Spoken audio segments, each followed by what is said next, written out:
অভিনেতা জায়েদ খান এবার নতুন খবর দিলেন। জায়েদ খান কি বিয়ে করবেন?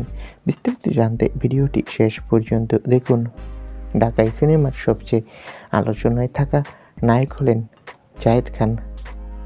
সবসময় আলোচনায় থাকতে এই অভিনেতা পছন্দ করেন।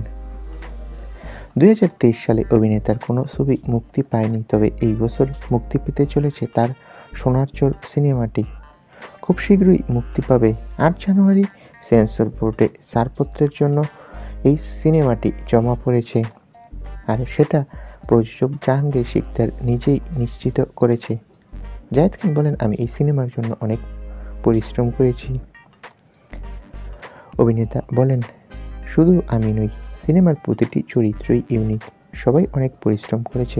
পরিচালক জাহিদ হাসান ভাই নিজে খেটেছেন একটি ভালো ও উপভোগ্য সিনেমা উপহার দেওয়ার জন্য।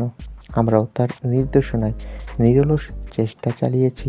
আর আমি একটা বিষয় লক্ষ্য করেছি, সোনার চর নিয়ে দর্শকদের আগ্রহ তৈরি হয়েছে। শুটিংয়ে অনেক ছবি সামাজিক যোগাযোগ মাধ্যমে ভাইরাল হয়েছে। এই সিনেমায় জায়েদ খান ছাড়া আরও অভিনয় করেছেন ওমর সানি, মৌসুমী, স্নিগ্ধা, শহীদুজ্জামান সেলিম, শবনম পারমিট প্রমুখ। আশা করা হচ্ছে এই সিনেমাটি বেশ ভালো ব্যবসা করবে। তবে সম্প্রতি জায়েদ খানকে বিয়ে প্রসঙ্গে প্রশ্ন করা হলে অভিনেতা জায়েদ খান বলেন, বাংলাদেশের লাখো লাখো তরুণী আমার ভক্ত, এমনকি ভারতেও আমার অনেক ভক্ত রয়েছে।